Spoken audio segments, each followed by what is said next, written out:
Olá, boa tarde, boa noite ou bom dia, dependendo do horário que você for assistir esse vídeo. Eu vou então dar início à nossa aula de espectroscopia de fluorescência, né?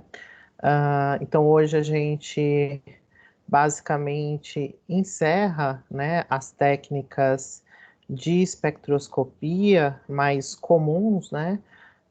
Na verdade, não, né? Falta infravermelho. Então, vamos dizer assim, aplicado mais à inorgânica, né? Então, a gente não finaliza, mas já está da parte inorgânica aí quase que encerrada, né? As técnicas de espectroscopia, né? Então, a gente viu as técnicas de absorção e emissão, e dentro desses dois grupos, a gente conseguiu desmembrar em algumas técnicas específicas, né? Hoje a gente vai falar da espectroscopia de fluorescência, que é uma técnica muito interessante, né? Com uma aplicabilidade bem variada, não só para inorgânica, mas também para orgânica, né? Vocês vão ver, por exemplo, que conceitos da química de coordenação, né, que a gente estudou em Quant, estarão bem envolvidos, né, com as técnicas de fluorescência. Então, é um tema muito interessante da gente poder discutir com grande aplicabilidade, tanto na indústria quanto na pesquisa e desenvolvimento, tá? A primeira coisa que é importante a gente começar a se localizar com relação aos termos, né? É muito comum as pessoas falarem fluorescência, fosforescência, às vezes falando como se fosse a mesma coisa, ou falando luminescência, né? Um termo também que é bem falado aí, e às vezes as pessoas acabam ou associando, né, como a mesma coisa, ou simplesmente dizendo que é totalmente diferente, quando na verdade a gente precisa localizar, né, os termos e as definições que são estabelecidas, né? Então, a primeira coisa que eu queria era fazer essa organização desses conceitos, tá? Então, vamos definir o que é a luminescência primeiro. Por quê? Todos esses processos, fluorescência, fosforescência, quimiluminescência, bioluminescência, todos eles fazem parte de um grupo maior, tá? Que é chamado de luminescência. Então, luminescência seria nosso grande grupo que envolve esses fenômenos de emissão espontânea de luz, tá? Então, gente, de acordo com a IUPAC, a luminescência ela é definida como a emissão espontânea de radiação por uma espécie que se encontra em estado excitado, né? Então, cuidado, às vezes quando a gente fala emissão espontânea, você pensa assim, ah, nossa, ele espontaneamente ele emite radiação. Não, mas perceba, a IUPAC define isso muito bem. A emissão espontânea de uma espécie que está no estado excitado. Então, para que essa espécie vá para o estado excitado, alguma energia precisa ser fornecida para ela, né? Que é aquele conceito que a gente já discutiu nas espectroscopias atômicas, tá? E esse estado excitado, ele pode ser decorrente de um meio eletrônico ou vibracional, tudo bem? Embora, né, muitos trabalhos se refiram à emissão da radiação como sendo fosforescência ou fluorescência, a recomendação que existe é que todos esses termos eles estejam descritos dentro da luminescência, né? Então, na verdade, o que isso significa? Significa que a fosforescência é um fenômeno luminescente. A fluorescência também. Então, elas estão dentro do grupo da luminescência, né? Então, normalmente, quando a gente não sabe exatamente o que está acontecendo com uma espécie, se é fosforescência ou fluorescência, como você resolve esse caso? Dizendo que é uma luminescência. Porque dentro da luminescência você pode ter a fosforescência e a fluorescência. Tudo bem? Então aqui, né, a gente tem um fluxograma demonstrando essa divisão, né, essa separação. Então a gente tem o grande grupo da luminescência. Dentro do grupo da luminescência, a gente pode ter a fotoluminescência, Então, foto vem da onde? De fótons, né? Então, basicamente, eu estou dizendo o seguinte, que eu vou promover a luminescência da minha espécie por excitação através de fótons, ou seja, luz, tudo bem? E nós temos a quimiluminescência, que a ideia é muito parecida, só que ao invés de excitar a minha amostra por fótons, eu vou fazer a excitação dela através de reações químicas, tudo bem? Existem mais grupos, tá, dentre a luminescência, mas eu dei ênfase aos dois que para as técnicas de espectroscopia são mais interessantes, tá? Mas a gente pode ter outros fenômenos também, como a termoluminescência, então a luminescência cuja a forma de excitação foi o calor, tá? Então são outras possibilidades, né, que existem, mas o foco vai ser em cima dessas duas técnicas, na verdade em cima da fotoluminescência. A químio eu só vou comentar. Dentro da fotoluminescência, a gente pode separar em fluorescência e fosforescência, né? Então agora sim, ó, a gente tem essas duas formas, né, de emissão espontânea do estado excitado, dentro das técnicas, né, ou dos fenômenos de fotoluminescência, tá? Lembrando, né, a gente vai discutir isso melhor, mas já vou falar.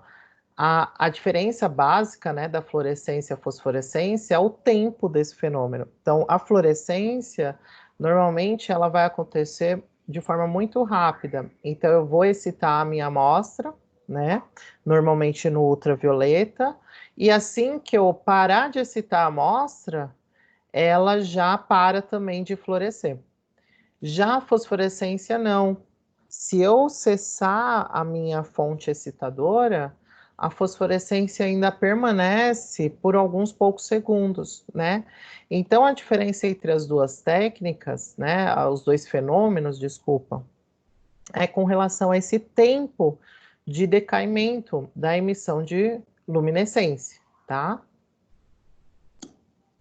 E aí o exemplo, né, só alguns exemplos de fosforescência, por exemplo, então são aquelas peças plásticas, né, que se cola na parede em quarto de criança, normalmente, ou de adultos, né, nada contra, para que durante o dia, né, ele fique recebendo radiação, inclusive radiação ultravioleta, né, e aí, quando você desliga tudo, ele começa a brilhar, só que ele demora mais para esse brilho sumir, né?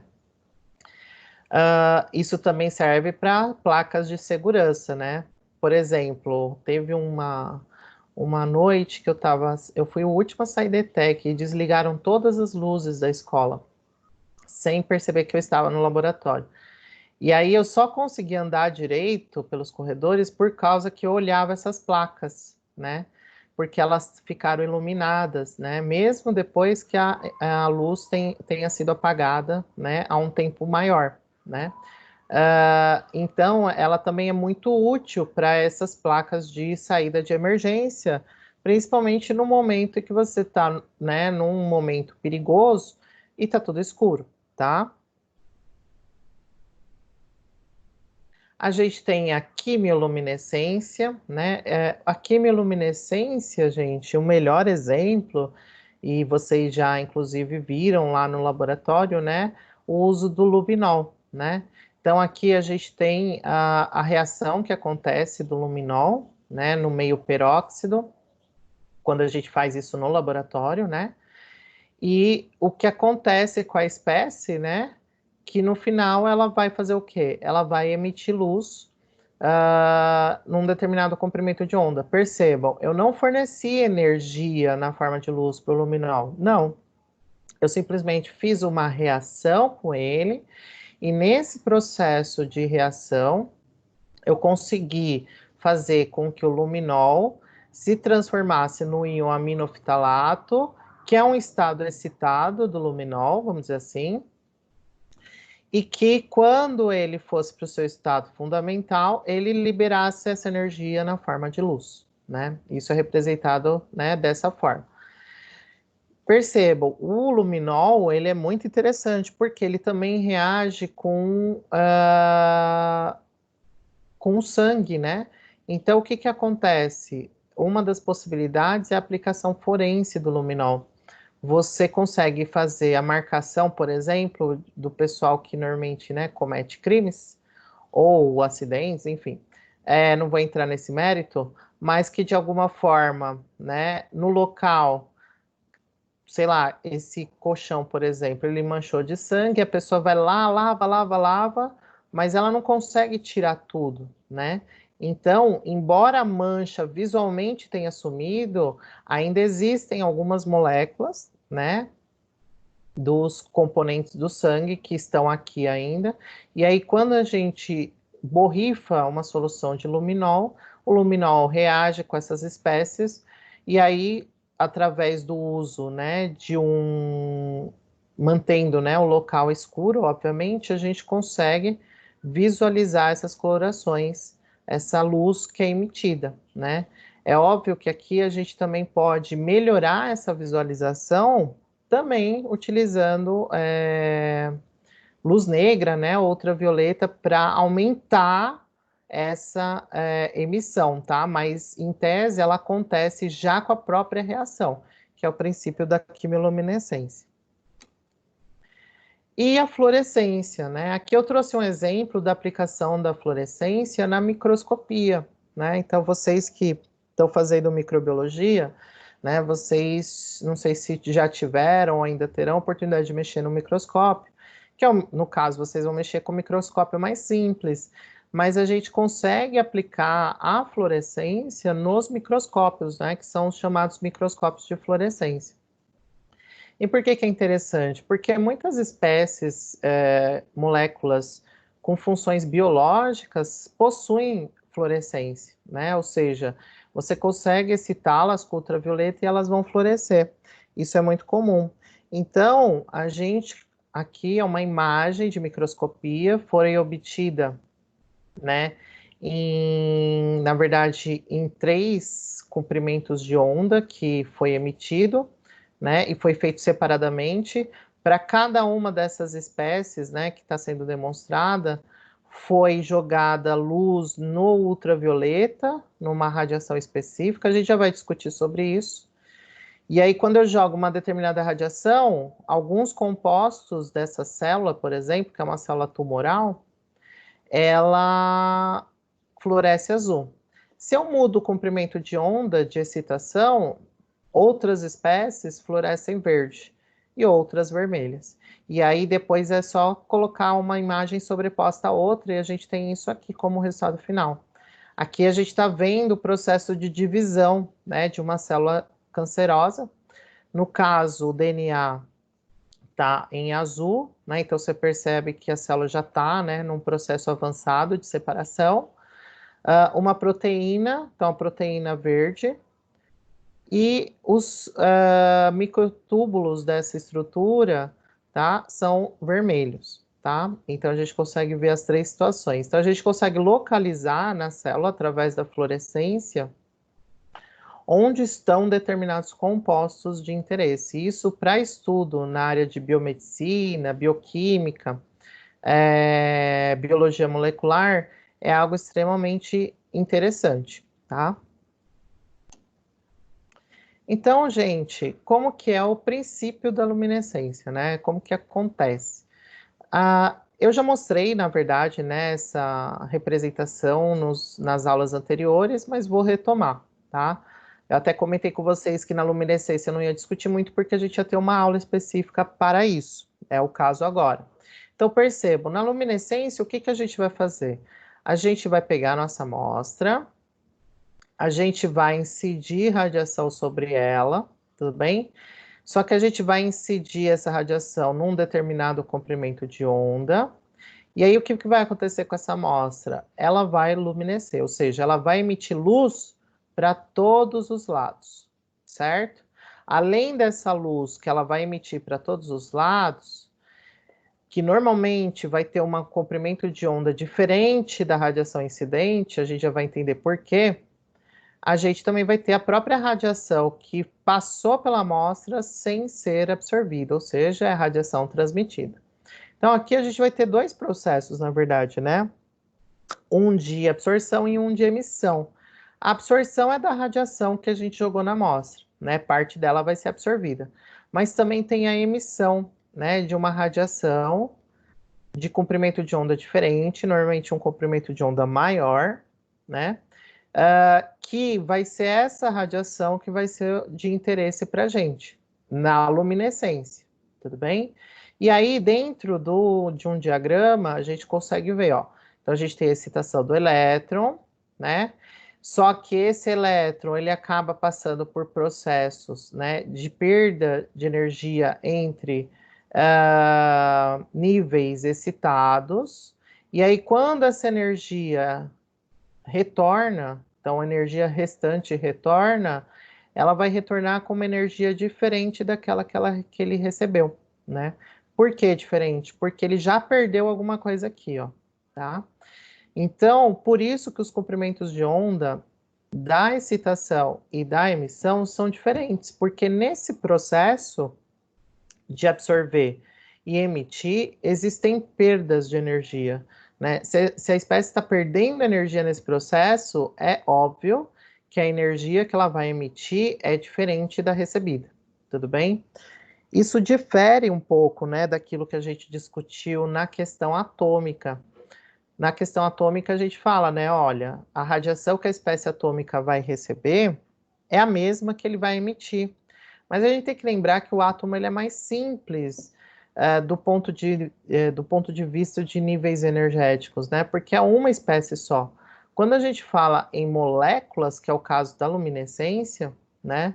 A gente está falando de várias espécies próximas, com aproximação entre orbitais, onde essas transições podem acontecer, né? Com perda de energia e tudo mais. E aí a energia que sobra acaba sendo sempre menor do que aquela que é recebida, tudo bem? Isso num espectro de emissão vai aparecer na forma de bandas também, assim como a gente viu nas outras técnicas, tá? Só que nesse caso, como são estruturas moleculares, na maioria dos casos, então essas bandas vão ser um pouco mais largas, né? A gente viu que existem diferenças entre as bandas atômicas e moleculares. Então, para a gente poder complicar um pouco mais, eu trouxe esse diagrama, né, que a gente chama de diagrama de Jablonski, né? Ele é muito famoso na área de fluorescência, luminescência, porque ele é a nossa forma de explicar essas transições que estão acontecendo, né? De certa forma, o diagrama ele está aqui resumido, né? Mas para luminescência a gente precisa verificar uns detalhes um pouco mais aprofundados, tá? Então, o que acontece aqui? No diagrama de Jablonski, a gente tem o estado fundamental e os estados excitados, tá? A gente, né, chama esse S0 de estado fundamental singleto, tá? E esse S2, S1, singleto também, só que são estados excitados do singleto, tá? E a gente também tem o estado tripleto, tá? Que também é um estado excitado. A minha ideia não é discutir com vocês o que é o estado singleto com profundidade ou tripleto, tá? Eu só vou comentar, nem vou exigir isso de vocês como algo que vocês precisam saber no ensino técnico, mas para vocês entenderem que são estados excitados, tá? Qual que é a diferença entre o singleto e o tripleto, né? A diferença do singleto e tripleto, basicamente, é o seguinte: nos dois a gente vai ter o desemparelhamento dos elétrons, né? E aí o que vai acontecer? No estado singleto, ele costuma ser um estado mais favorável de acontecer, ou permitido, como a gente diz, né, na área química. Por quê? Porque a orientação do spin desses elétrons, ele se mantém, independente do desemparelhamento, tá? Já no estado tripleto, não. O que acontece? O spin, ó, por exemplo, esse aqui que deveria estar para baixo, no estado tripleto ele fica para cima, tá? Ou seja, há uma mudança de orientação do spin eletrônico, tá? Então essa é a diferença básica entre o estado singleto, básica, tá, gente? Existem outras questões envolvidas. Mas para a discussão de hoje já é o suficiente. Então a gente tem essa diferença, né, entre o singleto e o tripleto, tá? O estado tripleto, normalmente, ele é considerado né, mais difícil de acontecer, tanto é que ele é dito um estado não permitido, né?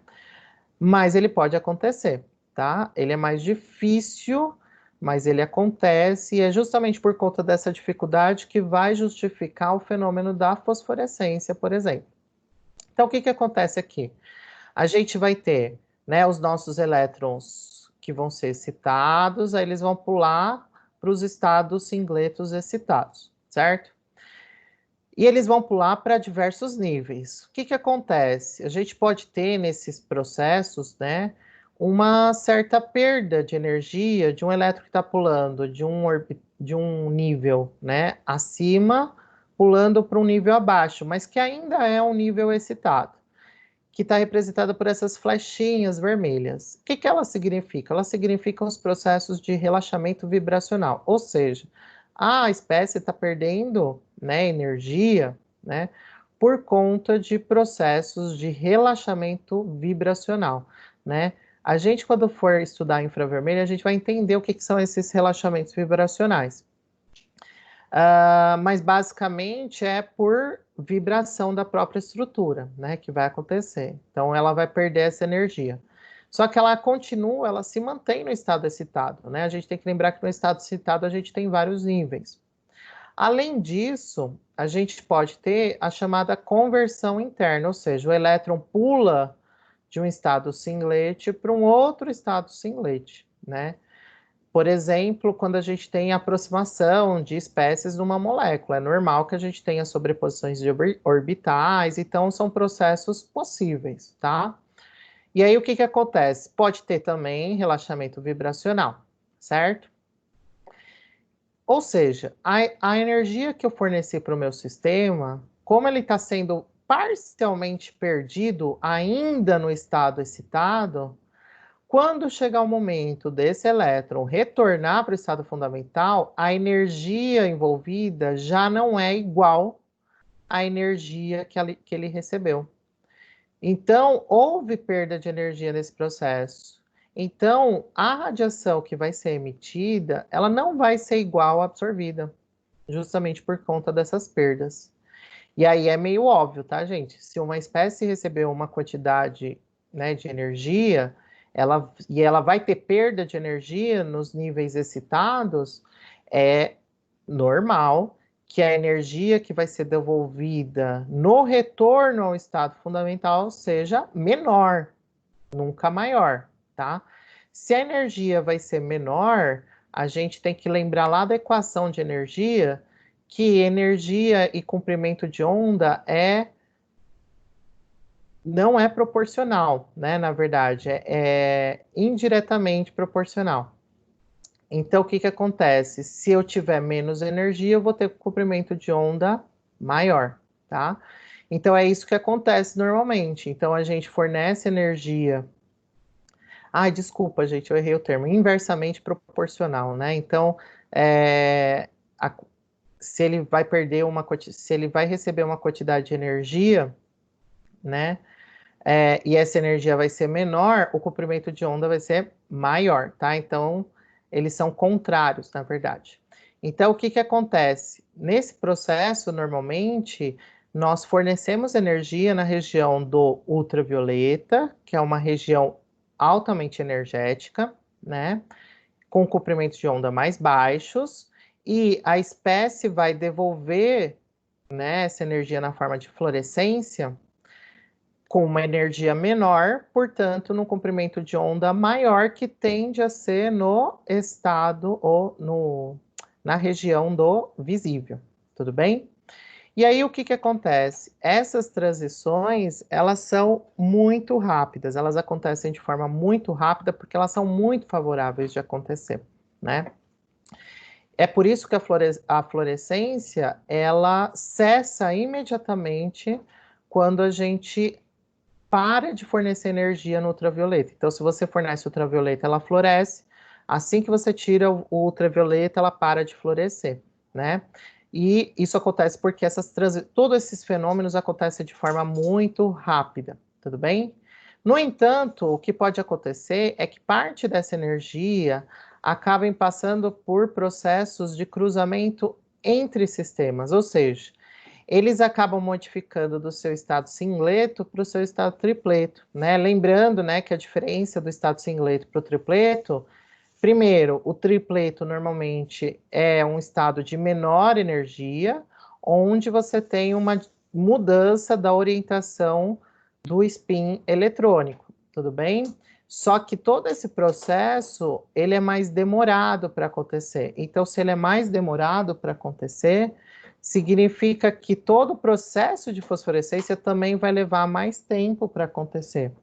Então, o que a gente tem? Que na fosforescência, quando eu termino de fornecer a radiação no ultravioleta e, né, paro de fornecer essa radiação, a fosforescência mantém, né, o meu sistema ainda por um longo tempo, assim, em termos de luminescência, tá? A gente está falando de alguns segundos, tá? Se você pensar a fluorescência, é menos que um segundo. Então, a fosforescência, ela demora um pouco mais para acontecer e, portanto, a gente consegue verificar isso visualmente, tá?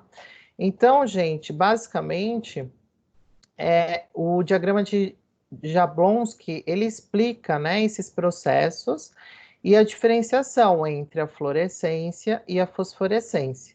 Então, a gente tem que lembrar de todas essas transições que podem acontecer, né? Além dos relaxamentos e cruzamentos, a gente tem processos que acontecem por conta até de colisões entre a nossa espécie fluorescente ou fosforescente e as moléculas do solvente, do meio onde essas espécies estão, né? A própria colisão pode causar um maior relaxamento ou mais cruzamentos. Então, o meio, ele também tem importância no resultado final de fluorescência e fosforescência. E aí, só representando, né, a partir de uma animação, a gente teria o equivalente, né? Então, uma pessoa receber energia para conseguir, né, passar para o ponto mais alto dessa estrutura, né? Então, ele precisa de uma grande quantidade de energia. Em parte dessa estrutura, tem uma escada onde essa pessoa ela consegue, né, descendo essa escada, ela usa um pouco dessa energia que ele recebeu para isso, mas chega num dado momento que ele vai ter que dar um salto. E aí, quando ele dá um salto, ele devolve essa energia, que é uma energia, ó, perceba, menor do que aquele que ele recebeu, né? Por quê? Porque parte dessa energia já foi perdida na etapa da escada, né? E isso aqui também é representado junto com o diagrama de Jablonski, né? Então, absorção, radiações, emissões não radioativas, né, no caso que não emitem luz, e aí, por fim, a luminescência. E aí, ó, gente, aqui nesse caso, percebam, a gente está falando luminescência, né, só para não ter que especificar se é a fluorescência ou se é a fosforescência. E aí, só para deixar bem mais claro, né, a questão da diferença entre a fosforescência e a fluorescência, então a gente tem, durante um determinado tempo, a gente fornece energia na forma de luz, né, no ultravioleta, só que quando eu cesso essa energia, as espécies fosforescentes, elas vão diminuindo essa emissão, só que por um longo tempo, né? Já a fluorescência não, o que que acontece? Assim que eu parei de fornecer energia, ela de forma muito rápida já não tem mais nenhuma fluorescência, tá? Então, esse gráfico é bem interessante porque ele demonstra qual que é a diferença, né, entre fosforescência e fluorescência. E aí a gente agora começa a discutir também as espécies químicas, né, que são responsáveis por esses processos de luminescência. E aí, para essas espécies, a gente dá o nome de fluoróforo, né? Que a gente pode utilizar a mesma analogia daquilo que a gente aprendeu sobre os cromóforos, né? Então, basicamente, é um componente de uma molécula, uma região de uma molécula, um grupo de uma molécula, que é responsável para que essa espécie seja fluorescente, ou seja, que passe por todos esses processos de transições que a gente exemplificou no diagrama de Jablonski. A gente pode dividir os fluoróforos em dois grupos. Os fluoróforos intrínsecos, que emitem luz naturalmente. Então, aquele exemplo, inclusive, da microscopia, né, que eu falei para vocês. São os aminoácidos, aromáticos, clorofila, entre outros. Né? Então, são espécies que, naturalmente, então, se eu pegar, fazer uma extração de clorofila e jogar radiação infravermelha ou ultravioleta nela, ela vai naturalmente devolver essa energia na forma de luminescência ou fluorescência, nesse caso, tá? A gente também tem os fluoróforos extrínsecos. Então, eles são adicionados à amostra, então são compostos, então normalmente são compostos, na maioria deles, sintéticos, que são adicionados à amostra como uma sonda. Então, uma sonda, no caso, fluorescente. Ou seja, para a gente marcar uma determinada espécie que a gente queira ver ou quantificar. Então, por exemplo, é muito comum usar, né, espécies fluorescentes para marcar biomoléculas. E aí depois a gente conseguir ver no microscópio. Então, um exemplo é a rodamina, a fluoresceína, tá? Então, são agentes que eles conseguem se ligar a estruturas específicas de uma célula, que naturalmente não teriam a fluorescência. E aí, quando a gente vai observar no microscópio de fluorescência, a gente consegue localizar essa espécie, tá? Isso é muito comum, né, na área biológica, na área de biologia molecular. Aqui a gente tem a estrutura da rodamina, percebam, né, que é uma estrutura grande, né? Então, isso é uma característica, inclusive, que a gente vai verificar nos compostos fluorescentes, nos fluoróforos, né, de forma geral. E aqui a aparência da solução de rodamina, né? Mesmo assim aberto, né, com a luz normal, a gente consegue ver que ela tem uma intensidade, né, um pouco diferente de uma solução normal. É óbvio que quando a gente submete isso à radiação ultravioleta, num comprimento de onda específico de excitação da rodamina, isso aqui tende a fluorescer, tá? Como que é a estrutura do equipamento? A estrutura do equipamento, ela não é muito diferente daquilo que a gente viu no processo de absorção. Na verdade, é uma diferença tênue, mas é muito importante na fluorescência. Bom, os equipamentos, normalmente, a gente chama eles de fluorímetros, tá? Então, são os nomes comuns que a gente tem para o equipamento. O que a gente tem é uma lâmpada, uma fonte, tá? Aqui o exemplo está com um arco de mercúrio, mas tem um arco de xenônio, que é o mais utilizado atualmente, né? Para quê? Para fazer a emissão, aliás, a emissão, tá certo, né? De uma radiação que seja específica, ou, né, se eu quiser fazer uma varredura para ver como a espécie se comporta em termos de excitação. Então, a gente consegue selecionar vários comprimentos de onda a partir dos filtros e fendas que a gente tem no sistema, justamente para fazer essa separação do comprimento de onda de interesse.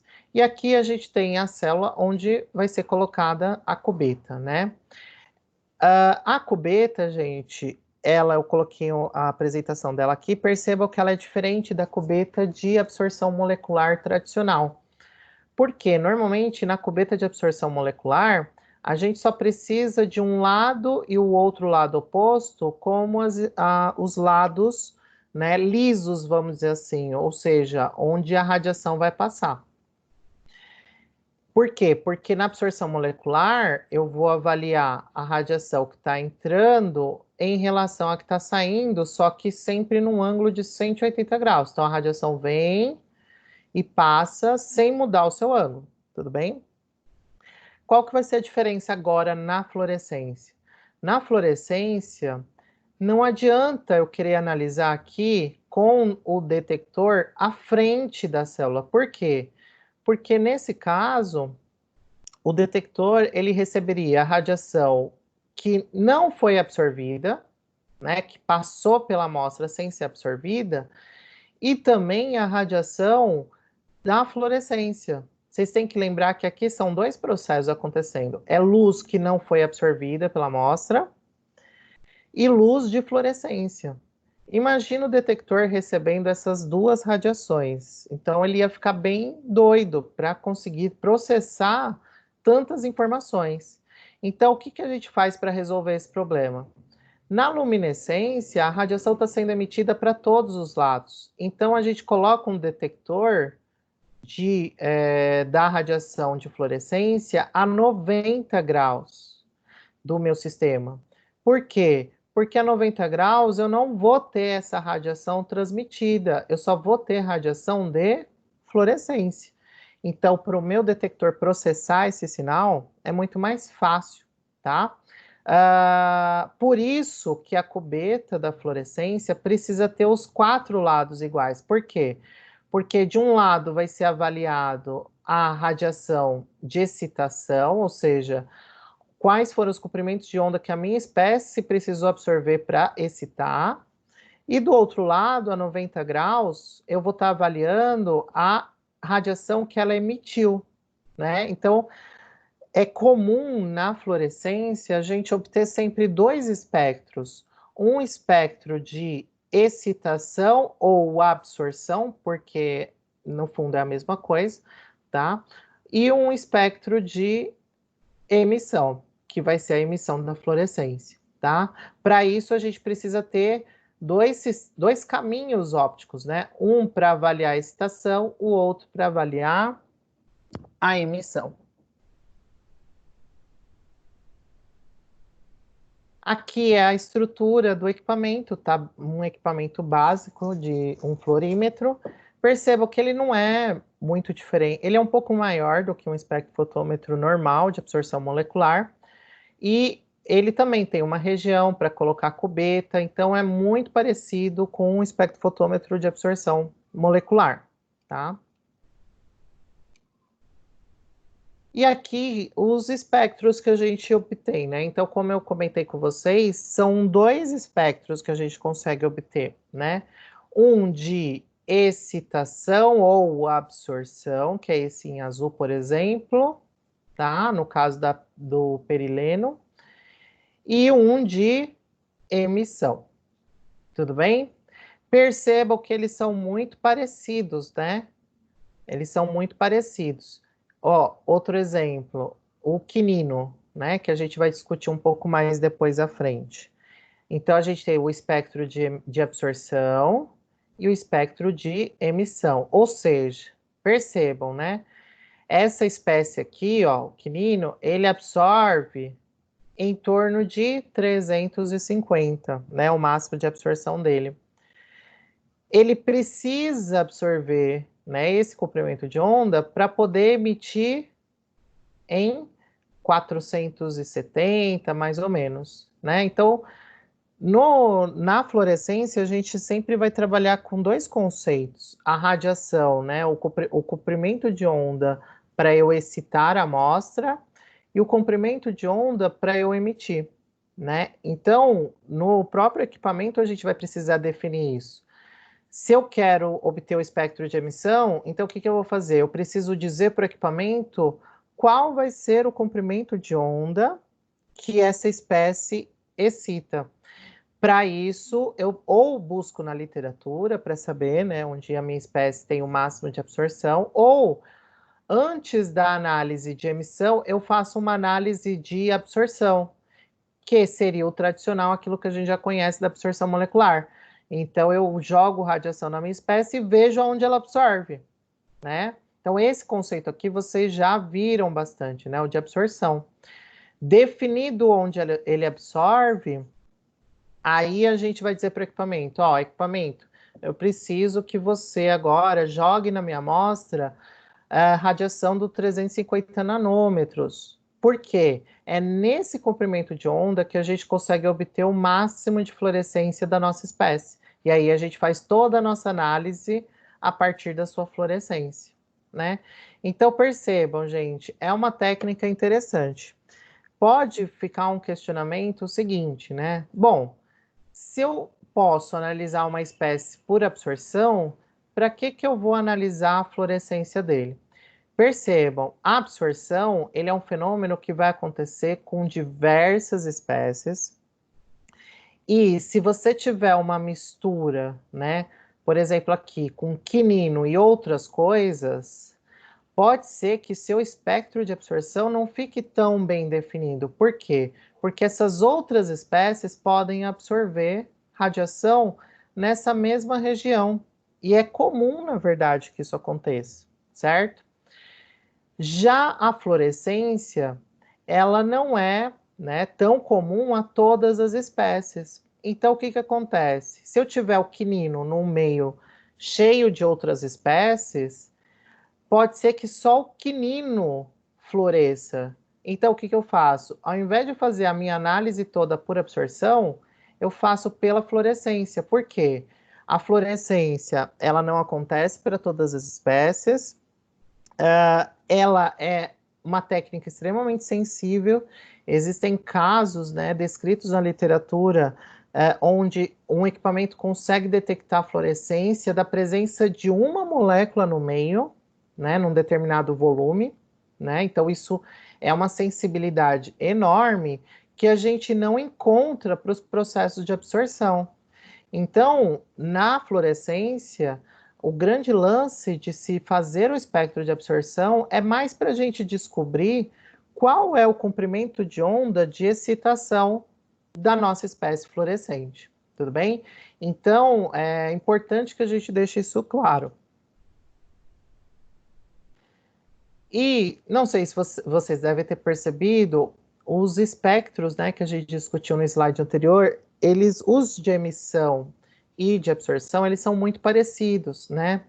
Isso acontece para algumas moléculas, né? E é a chamada regra do espelho, né?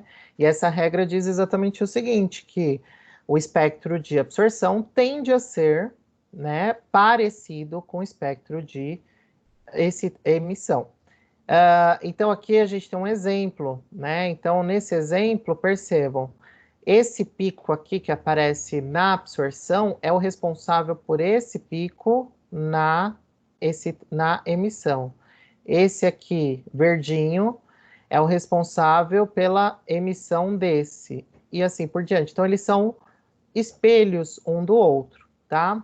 Só que assim, gente, embora isso seja uma regra, existem várias exceções, tá? Principalmente porque quando a gente tem, né, geometrias moleculares diferentes, né, entre o estado excitado e o estado fundamental, ou quando a gente tem, né, bandas de fluorescência que acabam surgindo de partes diferentes das moléculas, né, no estado fundamental e no estado excitado, do estado fundamental para o estado excitado, né? Então, assim, o próprio meio pode, né, contribuir com essa diferença do espectro. Então, existem várias coisas que tornam isso diferente. Então, por exemplo, às vezes você vai fazer uma análise, não é porque o seu espectro de emissão saiu um pouco diferente do absorção que está tudo errado. Não, são fenômenos que podem acontecer. Eles tendem a ser mais parecidos, tá? Mas existem questões particulares de cada espécie ou do meio onde essa espécie se encontra que pode modificar essa aparência em termos de espectro. E aí outra questão que também, né, a gente precisa discutir é o chamado deslocamento de Stokes. Eu imagino que vocês devem ter reparado que nos espectros que a gente discutiu, né, a gente tem normalmente os espectros de absorção colidindo, né, ou sobrepondo parte do emissão, né? Uh, e aí o que acontece? A gente tem espécies onde esses espectros são mais separados, e existem espécies, como aqui no caso do quinino, ou espécies, no caso do perileno, que ele é mais colado, né? Vamos dizer assim. Essa distância que existem entre os espectros de absorção, excitação e emissão é o chamado deslocamento de Stokes, né? Então, por que que isso acontece, gente? É bem simples e nós já discutimos utilizando o diagrama de Jablonski. A radiação de emissão, ela sempre tem uma energia menor, né, um fóton com menor energia em relação à excitação. Então, o que que vai acontecer? É de se esperar que quando a gente for colocar isso num gráfico de comprimento de onda, eu tenha, né, um fenômeno de deslocamento do meu espectro, porque a energia envolvida na emissão é menor do que a energia envolvida na excitação, né? E é óbvio que isso acontece de forma proporcional. Então, inclusive, é de se esperar, né, pela regra do espelho, que eles sejam muito parecidos, só com deslocamento de comprimento de onda, tá? E por que que é interessante, né, discutir isso? Quando a gente trabalha, né, com fluorescência, é sempre desejável, né, que a gente tenha uma boa distância, ou seja, um alto deslocamento de Stokes entre a emissão, desculpa, a excitação e a emissão, né? Para que a gente não tenha, né, problemas até com relação ao tempo, né, de análise. Então, quando a gente tem essa distância um pouco maior, a gente tem uma diferenciação melhor desses espectros para efeito de definição da nossa análise. Tudo bem? E essa distância, então, ela é chamada de deslocamento de Stokes, tá? Então, tem espécies que têm um pequeno deslocamento, tem espécies que têm um alto deslocamento. Tudo bem? Um outro termo que tende a aparecer, né, nos estudos e é bom a gente discutir rapidamente é o termo de rendimento quântico de fluorescência, né? Então, o que que é basicamente o rendimento quântico, né? Ele é a razão entre o número de moléculas que fluorescem e o número total de moléculas excitadas. Obviamente que se o número total, né, de moléculas excitadas for igual ao número de moléculas que fluorescem, esse valor tende a ser 1, né? Porque eu vou ter o mesmo valor dividido pelo outro, tá? Uh, e ele é como se fosse um dado para a gente poder fazer comparações entre as espécies para saber se elas florescem bem ou se elas florescem pouco, tá? E isso é importante para efeitos analíticos, tudo bem? Em termos, né, matemáticos, a gente representa esse rendimento quântico pelas constantes de velocidade, tá? Então, o símbolo, né, de rendimento quântico é esse, e a gente representa, né, pela constante de velocidade de primeira ordem para relaxação por fluorescência, dividido pela soma desse mesmo valor mais a constante de velocidade para relaxamento não radioativo, ou seja, aquilo que foi perdido por outras transições que não emitiam fótons, tá? Eu não vou cobrar nada, só estou mostrando matematicamente como se calcula, tá? A ideia principal aqui é explicar o que é esse termo rendimento quântico e como que a gente vai usar isso para discutir sobre a capacidade de uma molécula ou não emitir fluorescência. E aí a gente já vai usar aqui, inclusive. Então, existem questões da estrutura molecular que influenciam a fluorescência? Existem. O primeiro delas é o seguinte: normalmente, compostos com anéis aromáticos têm uma emissão fluorescente mais intensa e mais útil, né, no sentido analítico. Embora outros compostos orgânicos também apresentem, né, inclusive com duplas ligações conjugadas, mas ainda assim, aqueles que possuem anéis aromáticos tendem a ter uma emissão de fluorescência maior. Além disso, a fluorescência, o que se nota experimentalmente é que a fluorescência ela é muito mais favorecida em moléculas mais rígidas, ou seja, a gente está falando daquelas moléculas que têm anéis condensados. Então percebam, essas espécies aqui, piridina, furano, tiofeno e pirrol, eles não têm fluorescência, tá? No entanto, se a gente verificar essas espécies, né, essas estruturas numa molécula condensada, aí sim elas passam a ter fluorescência. Então, a quinolina, a isoquinolina, o indol, tá? Outro exemplo, né? Eu tenho o fluoreno, que tem um rendimento quântico de 1, e a bifenila, que tem um rendimento quântico de 0,2. Ela vai florescer, mas ela floresce muito pouco. Mas quando eu condenso de alguma forma, ou não, aqui na verdade eu estou tornando a espécie mais rígida, então eu tenho um aumento da fluorescência. Tudo bem? Outros fatores que vão influenciar: temperatura, solvente, pH, tudo bem? Então, a temperatura, gente, o ruim da temperatura é o seguinte, ela aumenta a agitação, né, do seu meio, suas moléculas ficam mais agitadas, portanto, elas tendem a sofrer mais colisões.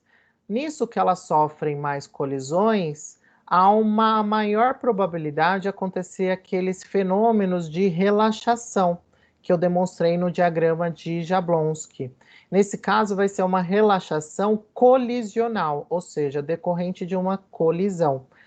E isso vai fazer com que não dê tempo para essa espécie, ou não ter energia suficiente para que ela floresça, né? Ou se florescer, vai florescer muito pouco, porque boa parte da energia que ela recebeu, ela está perdendo por uma emissão que não é radiativa, né? Ou seja, não tem emissão de fótons. E isso diminui a fluorescência. Outro fator é a viscosidade, gente. A viscosidade, pelo mesmo sentido, né? Isso tende a tornar, né, a aproximação das espécies, né, maior, né, por conta da viscosidade, ou, né, muitas vezes a viscosidade acontece por conta da mudança das espécies do meio, né, que tendem a colidir com a sua espécie, e aí você acaba perdendo a eficiência da fluorescência. pH também, pH tem influência. Então, o pH, como o pH em estruturas orgânicas tende a mudar relativamente um pouco a estrutura, você tem uma mudança do comportamento e da, da, dos níveis, né, energéticos de excitação. E isso pode levar ou a uma mudança, né, em termos de aspecto do seu espectro, como a gente pode verificar aqui.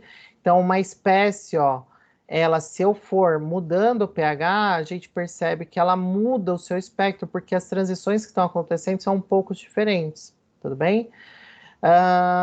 E isso pode ser ruim porque eu posso estar diminuindo a intensidade da minha fluorescência, tudo bem? Então, é sempre esperado a gente trabalhar com pHs, né, que sejam favoráveis para a fluorescência. Porque além de mudar a estrutura, né, o pH também ele pode influenciar na intensidade da fluorescência. Então, se a gente pegar o quinino, por exemplo, e colocar em pH 6, a gente nota que já não há mais fluorescência para ele. Então, é muito comum na análise de quinino a gente usar o meio acidificado. Por quê? Para a gente aumentar ou diminuir o pH, desculpa, e assim aumentar a intensidade de fluorescência, tudo bem? Então percebam, se eu, por exemplo, usar 450 nanômetros, que é o comprimento de onda de excitação do quinino, e avaliar a variação do pH, o que eu noto é isso, né? Quando eu tenho pH 2, eu tenho a minha maior intensidade de fluorescência. Conforme eu vou diminuindo o pH, aumentando, desculpa, o pH, eu vou tendo uma diminuição da intensidade da fluorescência. Tudo bem? E a fluorescência, né, eu comentei na abertura da aula, ela é muito interessante do ponto de vista dos compostos de coordenação. Por quê? Porque lembra que eu comentei que a rigidez da estrutura favorece a fluorescência? Então, quando uma espécie forma um complexo, né, na formação do complexo, há um enrijecimento estrutural. E por conta desse enrijecimento, ele passa a florescer. Então, às vezes, por exemplo, aqui, espécie não fluorescente, da 8-hidroxiquinolina, ele passa a florescer se eu jogar zinco no meio, porque ele passa a formar um complexo. Eu posso usar isso, inclusive, como um fator de análise para determinação de zinco, né? Porque o ligante sozinho não floresce, o ligante complexado, coordenado, ele passa a florescer. Então, isso é um fator, né, de análise que eu posso utilizar ao meu favor. E aí, quando a gente fala de fluorescência e compostos de coordenação, eu não tenho como deixar de falar sobre os compostos de terras raras, né? Então, quem são as terras raras? As terras raras são as espécies que pertencem a esse grupo aqui, ó, que normalmente ninguém liga, né, para ele, que ele fica fora da tabela periódica. Fora, sim, só em demonstração, né? Que são os lantanídeos, né? O grupo dos lantanídeos, né? Eles são chamados de terras porque normalmente eles são encontrados como óxidos e antigamente se dava o nome de terras a óxidos, né? E raras porque eles são elementos, né, muito difíceis de serem isolados, separados. Porque esses compostos, eles têm propriedades físico-químicas muito parecidas, né? Isso acontece por um fator, né, que um dia vocês vão aprender, não cabe agora explicar, mas chamado de contração lantanídica, tá? Por conta disso, eles têm os raios atômicos muito próximos e por isso as suas propriedades são muito parecidas, tá? E por que que eles são interessantes, né? Porque as terras raras, né, esse grupo de, de átomos, né, do grupo dos lantanídeos, eles são naturalmente, né, fluorescentes. Só que assim, se você pensar na sua estrutura inorgânica, ou seja, quando essas espécies estão na forma inorgânica, o rendimento quântico de luminescência deles é muito baixo mesmo. Então, se a gente for usar para aplicações, né, na indústria ou na pesquisa e desenvolvimento, trabalhar com eles na forma inorgânica não é muito legal, porque a fluorescência é muito baixa, né? No entanto, se eu trabalhar eles na forma de complexos, eu aumento a eficiência dessa luminescência e eles têm um rendimento quântico extremamente alto. E eles formam complexos muito estáveis, muito fáceis, principalmente porque são espécies grandes e, portanto, elas têm um espaço grande, né? Ou seja, eles têm espaço para comportar de 6 a 12 ligações coordenadas, né? Então a gente está falando aí de muita coisa. Se a gente pensar até o máximo de 12. Então são 12 pontos de coordenação que a gente pode fazer dessas espécies com ligantes, com agentes quelantes, né? E aí a gente tem várias aplicações, né? Na área biológica, na área de marcação biológica, né? Na área de, por exemplo, na parte de, naquela identificação de notas falsas, né? Dinheiro falso,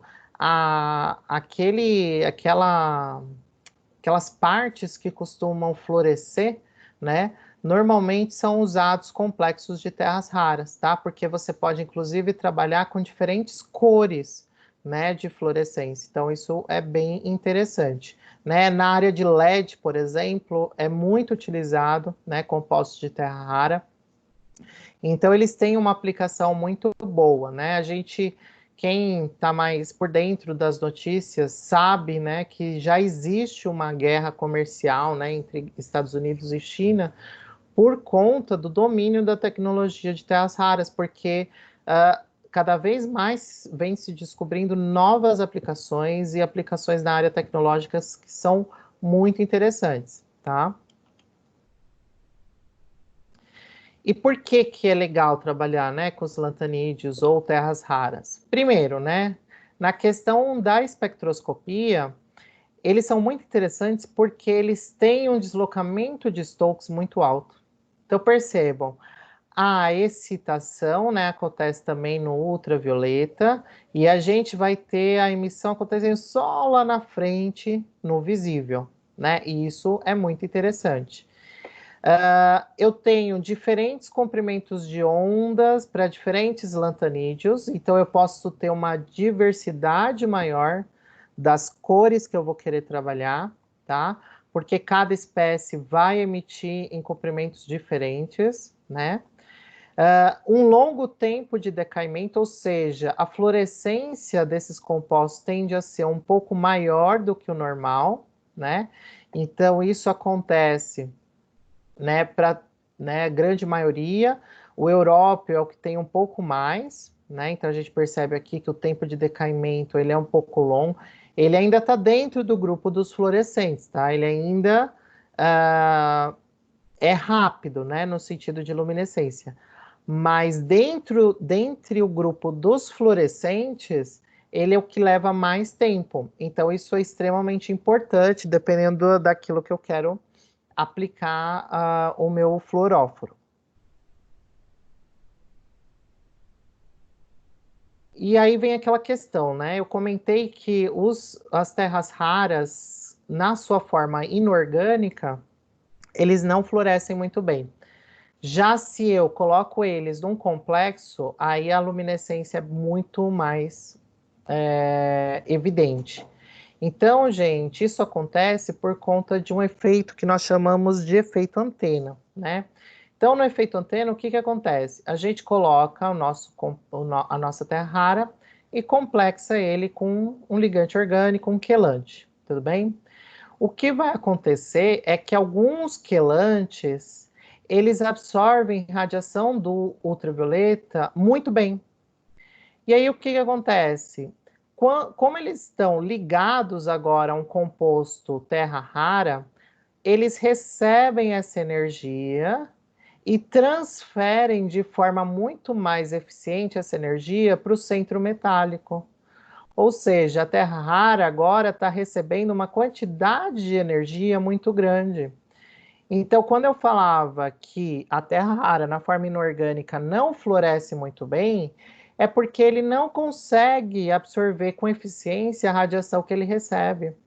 Já se eu uso uma antena, ou seja, um composto orgânico, um quelante, ele absorve essa radiação e transfere para o centro metálico, né? Como que ele faz essa transferência? Ora, por aqueles diagramas, né, de Jablonski que eu mostrei para vocês. Então, existem aquelas transições que acontecem, né, intersistemas. Então, aqui é o que a gente vai observar, né?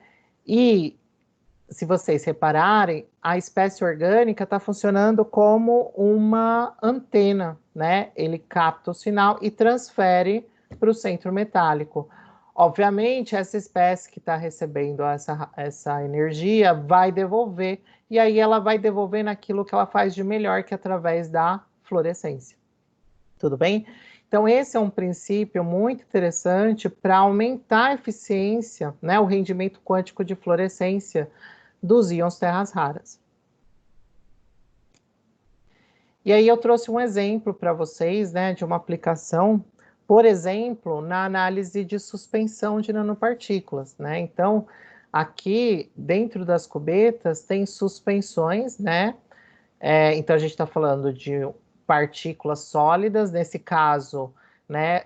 Para fluorescência a gente pode usar, né? Também para análise de suspensão, porque lembra, a gente está vendo a radiação a 90 graus no fluorímetro, então a gente consegue ver a radiação emitida de forma tranquila. E aí aqui a gente tem dentro das cubetas, se vocês repararem, são cubetas com os 4 lados lisos, e a solução, quando a gente observa ela, ela é incolor, né? Ela não tem cor nenhuma, né? Essa suspensão. Aí, aqui nessa foto, a foto foi tirada com a cubeta já no fluorímetro e já com um feixe de luz ultravioleta passando nela. Então, percebam que onde passa a ultravioleta, aparece a cor característica daquela nanopartícula, né? E essa nanopartícula são nanopartículas que têm um polímero, polihidroxibutirato, que foram dopadas com esse complexo de terra rara, né? Então, onde está passando o laser, né, com a radiação ultravioleta, aparece a cor de emissão característica dessa espécie, né? E aqui a foto lateral, só para a gente ver com um pouco, e aqui a foto, né, por cima, né? Então percebo, visualmente não tem cor, mas quando eu passei, né, o feixe de excitação, eu consigo ver qual é a cor característica da minha espécie. Então é bem legal. Para análises quantitativas, a gente pode trabalhar a fluorescência de duas formas. Ou os métodos diretos ou os métodos indiretos. O que são os métodos diretos? Na verdade, os métodos diretos são, basicamente, pegar o meu analito de interesse e formar, né, ligar ele a um agente complexante para formar um complexo fluorescente. Que é aquele caso do zinco, né, que eu comentei com vocês. Então, é um método direto. Eu pego meu analito, reajo ele com um complexante, que no final, o produto final vai ser um complexo fluorescente. E nós podemos também utilizar métodos indiretos, onde a gente avalia o quê? O decréscimo de fluorescência. Então, a gente, por exemplo, tem um analito que tende a suprimir, né, suprimir a fluorescência, né, de forma geral. Então, o que que eu faço? Eu misturo esse analito com um reagente que já é naturalmente fluorescente. O que que vai acontecer? Quanto mais analito eu colocar, menor vai ser a fluorescência do meu sistema, porque ele tende a suprimir a minha fluorescência. Então, é uma forma indireta de análise, tá? Analiticamente, gente, a fluorescência ela pode ser usada, né, na inorgânica, na orgânica e na bioquímica, né? Ela tem aí aplicações diversas em todas essas áreas. Então, ela é uma técnica muito ampla, né? Então, por isso que ela é muito interessante do ponto de vista analítico. E aí, para a gente poder encerrar esse assunto, eu trouxe um estudo de caso para uma análise quantitativa, né? No caso, eu usei aquele que é o mais tradicional, que é a análise de sulfato de quinino em água tônica, tá? Então, essa aqui é a estrutura do quinino. O quinino, ele é obtido, né? Ele é extraído de uma planta chamada cinchona, que é essa aqui, né, da imagem. E aí, o que que a gente precisa, como que a gente faz, né, uma análise por fluorimetria? Ela segue basicamente o mesmo roteiro que a gente viu aqui das técnicas já trabalhadas, né? Então, primeiro, preparar as soluções padrões. Então, a gente precisa estabelecer qual é a relação do sinal de fluorescência com a concentração. Para isso, o melhor, né, é você fazer soluções padrões. Então, a gente prepara soluções padrões. Então, mesma coisa, a partir de uma solução estoque, a gente tem o branco, que não vai ter quinino, e a gente faz soluções com diferentes concentrações dessa solução estoque. Então, a gente faz várias diluições. Depois, definir os comprimentos de onda da análise. E aí entra o que é um pouquinho diferente em relação ao que a gente viu.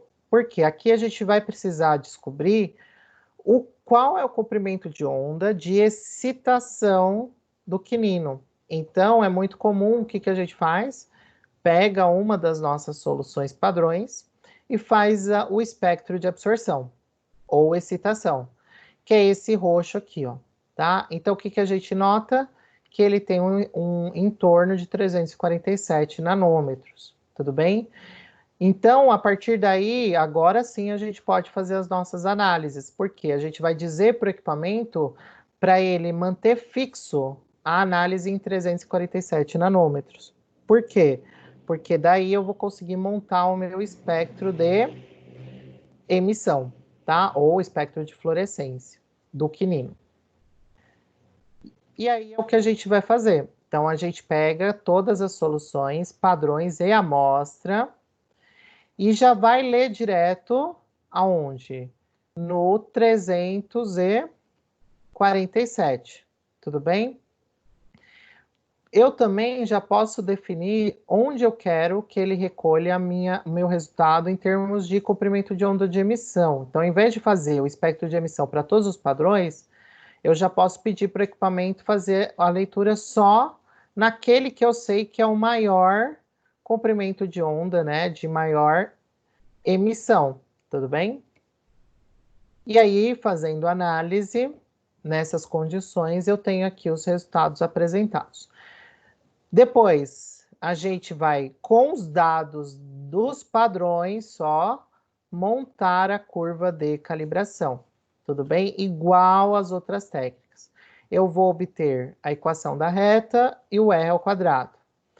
Com a equação da reta, a gente vai pegar o valor de fluorescência da amostra e substituir aonde? No Y, né? Que é o Y se refere à fluorescência.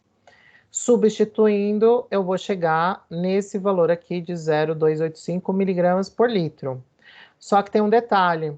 A amostra lida, ela foi obtida a partir de uma diluição, que é uma diluição de 1 para 100, né? Então, o que que a gente precisa fazer? Fazer a conversão, né, de acordo com a diluição. Se a gente for fazer essa conta, a gente nota que a amostra original tem 28,5 miligramas por litro de quinino, tudo bem? Então, a gente sempre tem que ter cuidado com essas coisas, porque normalmente a amostra, ela foi obtida a partir de uma diluição. Aí, quando você termina de fazer essa conta, você já acha que essa é a concentração da amostra. Não, cuidado. Ela é a concentração da solução da amostra. Eu preciso fazer o cálculo para chegar na concentração da amostra tal qual. Tudo bem? E é isso então. Então, agradeço. Até mais.